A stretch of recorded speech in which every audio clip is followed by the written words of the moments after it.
The dare that shouldn't have happened. The room wasn't meant for history. It was small, too small for legends. Smoke curled slowly toward the ceiling, trapped beneath dim yellow lights that hummed like they were tired of listening. A battered piano leaned against the wall, its keys worn down by years of hands that came and went without leaving a mark. But tonight, something was different. Two men sat across from each other, silent at first, like the air itself was waiting. One was Elvis Presley, the voice that changed music forever. The man who could fill stadiums with a single breath, who turned whispers into storms. Yet here in this quiet room he looked smaller, not weak, not broken, just human. The other was Johnny Cash, steady, grounded, with eyes that had seen too much to pretend otherwise. He didn't chase the spotlight. He walked through it like it was just another road. Between them sat something heavier than fame. Memory. Elvis leaned forward, elbows resting on his knees, fingers loosely interlocked. He stared at the floor like it might give him answers. "You ever feel like the noise doesn't stop?" he asked quietly. Johnny didn't answer right away. He just watched him. Elvis continued, voice softer now. "Even when everything's quiet, it's still there." Johnny nodded once. "Yeah," he said, "I know that feeling." Silence returned, but this time it wasn't empty. It carried weight, shared understanding that didn't need explanation.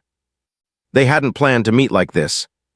No stage, no cameras, no roaring crowds demanding perfection. Just two men, and the truth they couldn't escape. Johnny reached over and tapped the edge of the piano lightly. "You remember what you used to sing?" he asked. Elvis looked up, confused for a moment. "What do you mean?" "Before all this," Johnny said, gesturing vaguely, fame, money, pressure, everything. "Before the noise, back when it was just you and the music." Elvis leaned back slowly. His eyes shifted, not seeing the room anymore, but something far away. "Gospel," he said. Johnny smiled faintly. "Yeah, gospel." For a moment, Elvis didn't move.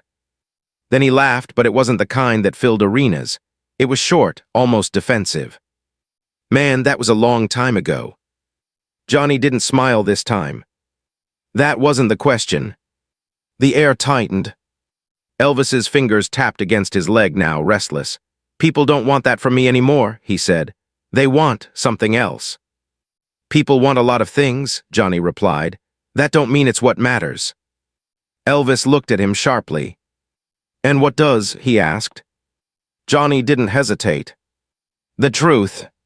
Those words didn't echo. They landed. Elvis stood up suddenly and walked a few steps away, running a hand through his hair. The room felt smaller now, like it was closing in. "You don't get it," he said, turning back.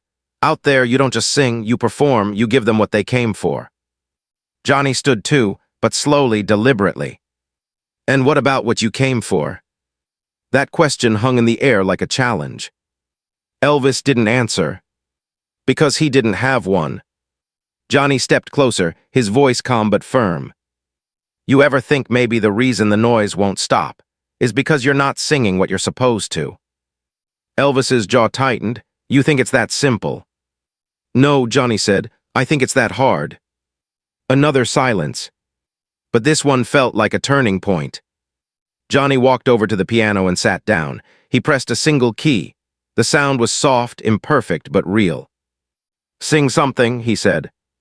Elvis shook his head immediately. "Not here, not like this." Johnny looked up at him. "Why not?" Elvis didn't answer right away. "Because the truth wasn't about the room.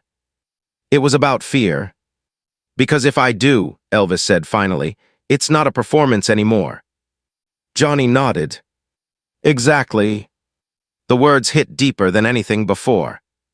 Because for the first time that night, Elvis understood what this was. Not a suggestion. A test. Johnny leaned back slightly, watching him. "I dare you," he said quietly. Not loud. Not dramatic. But undeniable. Elvis froze. Not because of the challenge, but because of what it meant. This wasn't about proving anything to Johnny. This was about facing something he had been avoiding for years. The room seemed to go still. Even the faint hum of the lights felt distant now. Elvis looked at the piano. Then at Johnny. Then back again. I don't know if I can, he said. Johnny didn't respond with words this time. He simply placed his hands gently on the keys and waited. And in that waiting, everything changed. Elvis took a slow step forward. Then another. His heart wasn't racing, it was heavier than that, like every step carried something unresolved. Memories, doubt, truth. He stopped beside the piano, closed his eyes, and for the first time in a long time, the noise went quiet. Not gone, just quiet enough to hear something else. His voice, not the one the world knew, the one he almost forgot. And just as he took a breath, the door creaked slightly in the background. Someone else had arrived. Johnny's eyes shifted for a moment, then back to Elvis. Don't stop now, he said. Elvis opened his eyes. Something in them had changed. Not confidence. Something deeper. He leaned closer to the piano. And this time, he didn't hesitate, the voice he tried to forget. The room didn't feel the same anymore. It wasn't the lights. It wasn't the piano. It wasn't even the quiet. It was him. Elvis Presley stood there, closer to the piano now than he had been in years, not physically, but in a way that mattered more. His reflection faintly shimmered on the polished wood, like a version of himself he wasn't sure he recognized anymore. Behind him, the door that had creaked open stayed slightly ajar. Someone was there, watching, not interrupting, just witnessing. Johnny didn't turn around to look. He didn't need to. This wasn't about who had entered. This was about whether Elvis would stay. You still hear it, don't you? Johnny said quietly. Elvis didn't ask what he meant. Because he knew. The old songs. The ones without lights. Without expectations. Without a crowd deciding what mattered. I hear it, Elvis admitted, his voice almost a whisper. I just don't know if it still belongs to me. Johnny's fingers brushed lightly over the piano keys. No melody, just a soft, wandering sound. Funny thing about truth, he said. It don't belong to anyone, it just waits.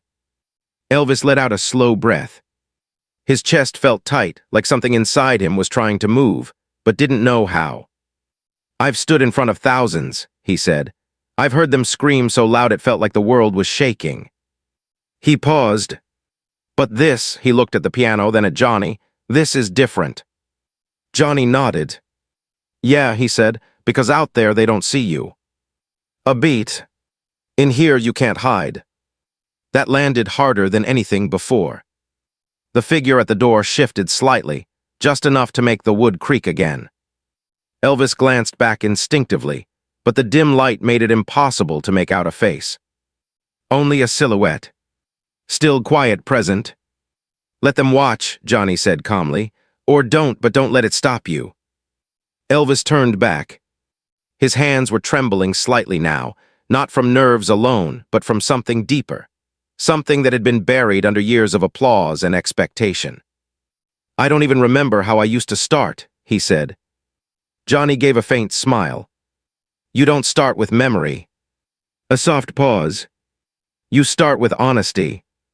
The piano gave a single note as Johnny pressed down gently. It wasn't perfect. It didn't need to be. Elvis closed his eyes again. And this time, he didn't try to force anything. At first, there was nothing. No sound. No melody. Just breath. But then, something shifted.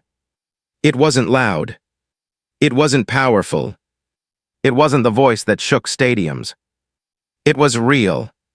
A single line left his lips, soft, unpolished, almost fragile. And for a moment, it felt like the room itself leaned in to listen. Johnny's hands stopped moving. Not because he had to. Because he knew. This wasn't performance. This wasn't practice. This was something rare. Elvis's voice wavered slightly on the second line, not from weakness, but from truth breaking through something that had held it back for too long. He tightened his grip on the edge of the piano, then steadied himself. The third line came stronger. Not louder, but deeper, like a man remembering something he thought he had lost. The silhouette at the door didn't move anymore. Not even slightly, because something had changed in the air. Johnny slowly lifted his hands off the keys completely. He didn't need to play anymore. Elvis wasn't following the piano. The piano had followed him. And now, there was only one voice in the room. Not the king, not the icon, not the man the world demanded. Just Elvis. And it was enough. The song wasn't perfect. It wasn't structured. There were pauses, moments where the silence felt just as important as the sound. But that's what made it different. Because every word felt earned. Halfway through, Elvis opened his eyes. Not fully, just enough to see where he was. The room looked the same, but it didn't feel the same. He glanced at Johnny, and for the first time that night, Johnny Cash wasn't calm. Johnny Cash sat completely still. His posture hadn't changed, but his eyes had. There was something in them now. Something heavy. Something breaking. Not dramatic. Not obvious. But real. Elvis saw it. And it hit him harder than any applause ever could. Because Johnny wasn't reacting to the performance. He was reacting to the truth. And that meant it was working. Elvis's voice deepened slightly on the next line, not because he tried, but because something inside him had unlocked. Years of noise. Quieted. Years of expectation. Faded. And in its place, something steady began to rise. The final lines came slower.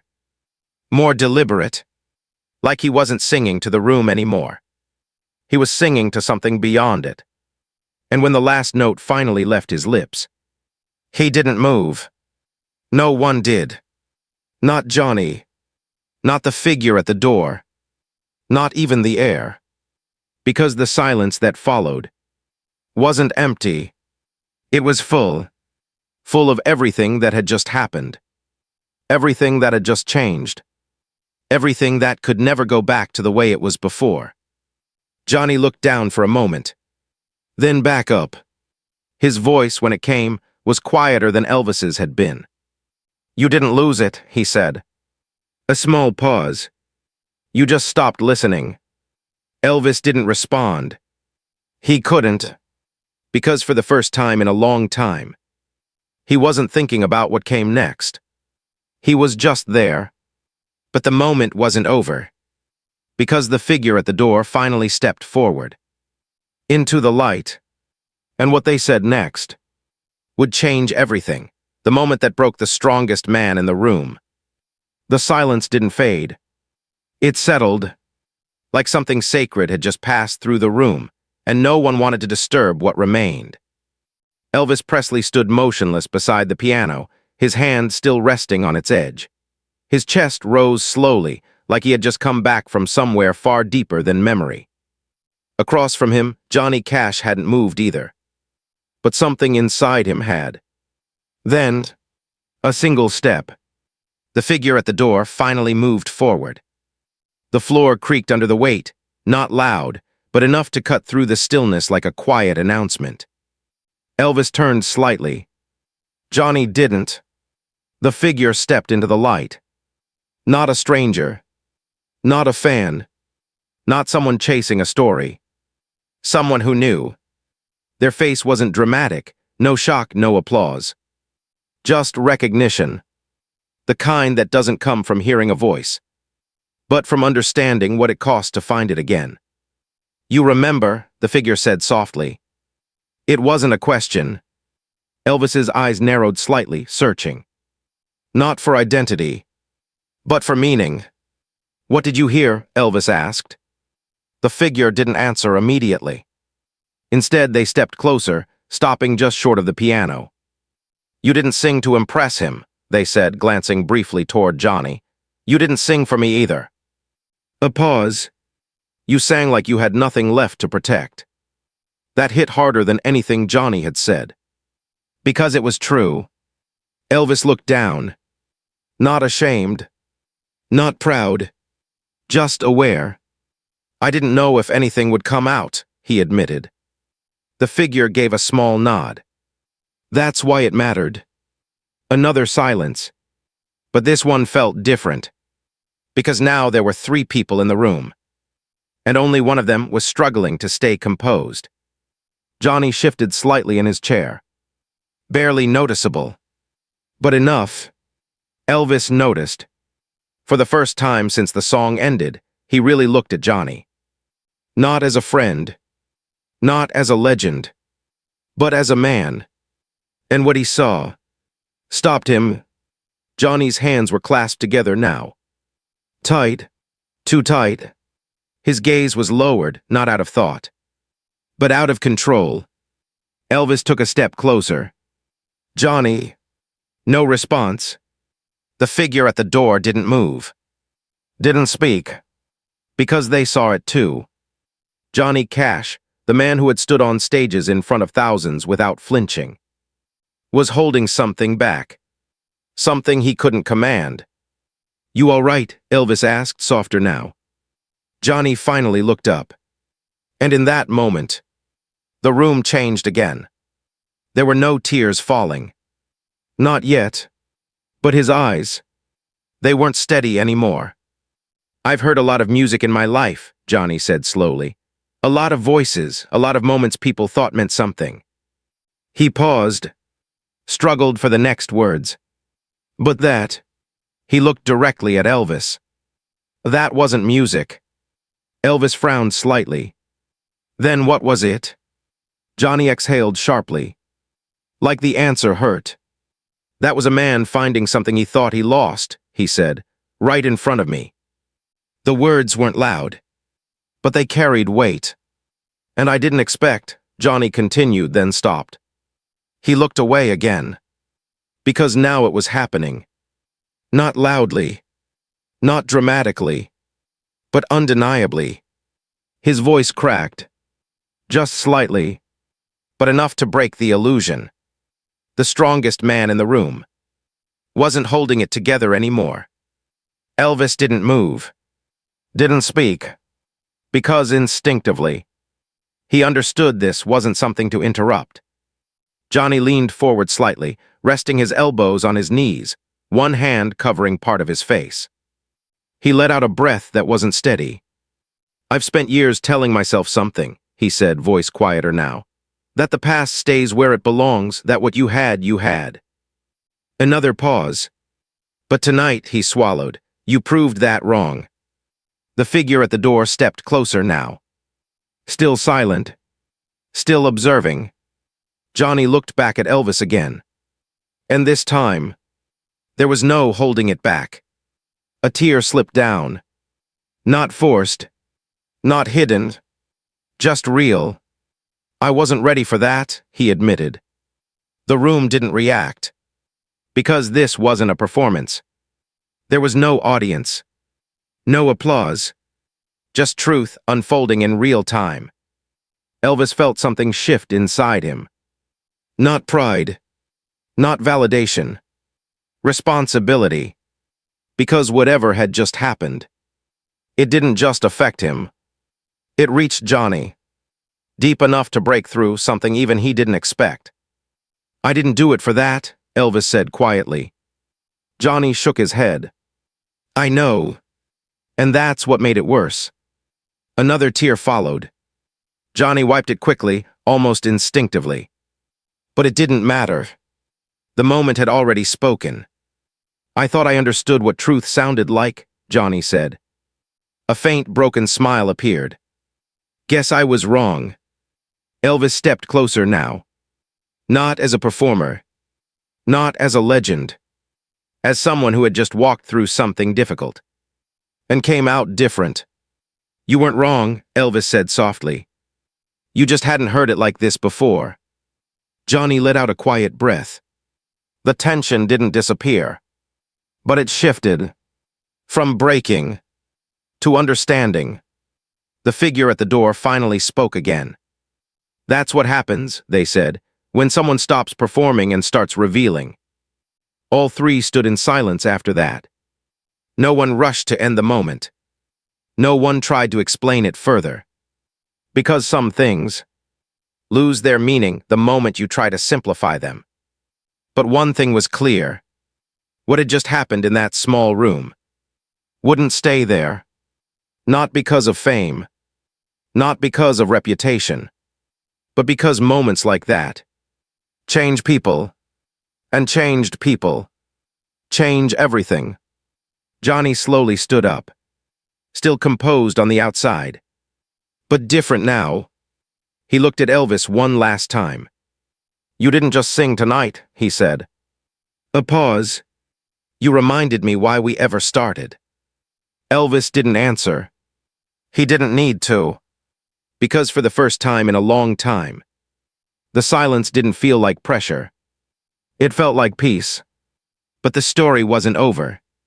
Because what came next would decide whether that moment stayed in that room or followed them out into the world. What followed them out of the room? No one rushed to leave. That was the first sign something had changed. Moments like that, real ones, usually end quickly. Someone cracks a joke, someone looks away, someone tries to turn it back into something manageable.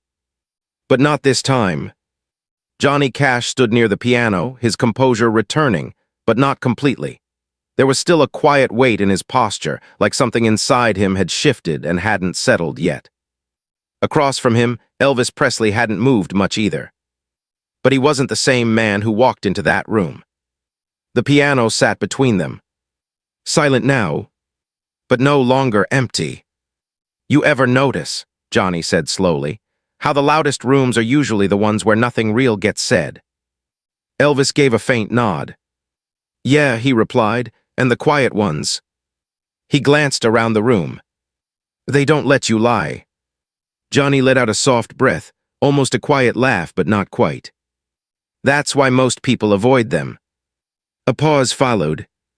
Not uncomfortable. Not uncertain. Just honest.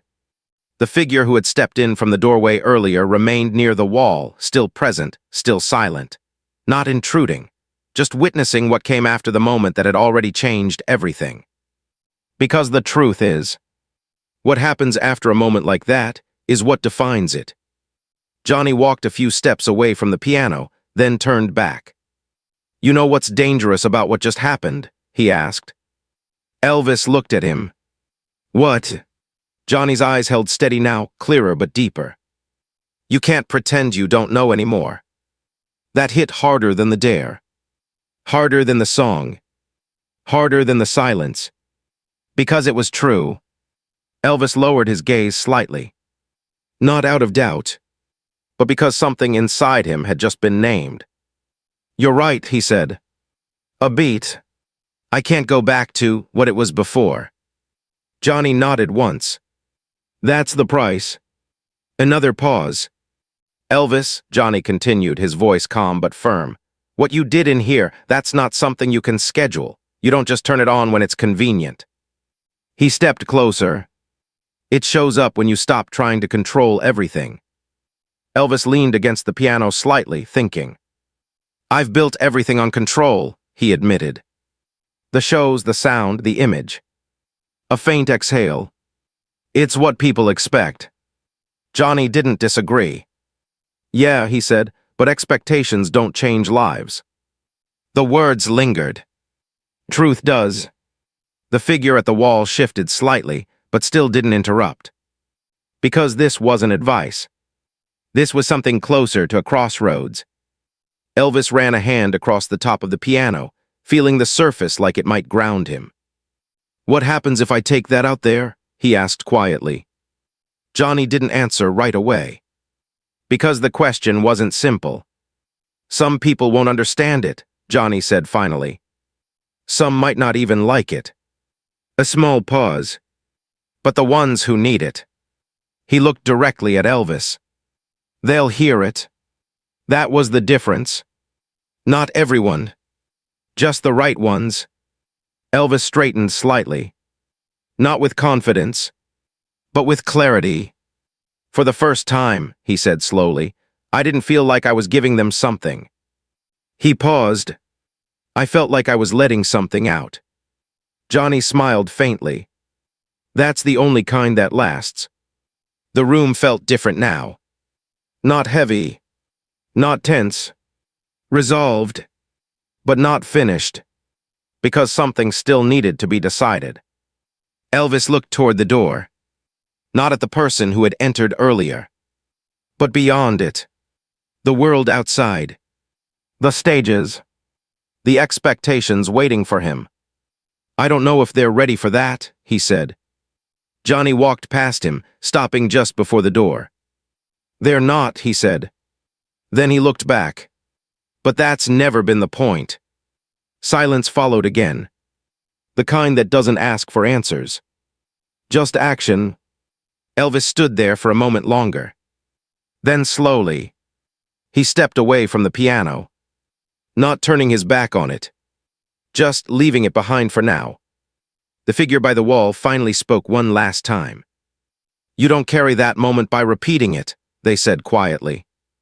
You carry it by living like it mattered. Elvis nodded, because now he understood. This wasn't about one song, one night, one room. It was about what comes next. Johnny opened the door. Light from the hallway spilled in, brighter than the room, louder in a way that had nothing to do with sound. The world was waiting. But it wasn't the same world they had walked in from. Because they weren't the same men. Johnny stepped through first. Not rushing. Not hesitating. Elvis followed a moment later. But before he crossed the threshold, he stopped, just briefly, and looked back at the piano. Not with regret. Not with longing. But with understanding. Then he turned and walked out. The door closed behind them. The room fell silent again. But not empty, because something had been left behind. Not a performance. Not a memory. A moment that proved something simple. That even the loudest voices in the world still need a quiet place to find what's real.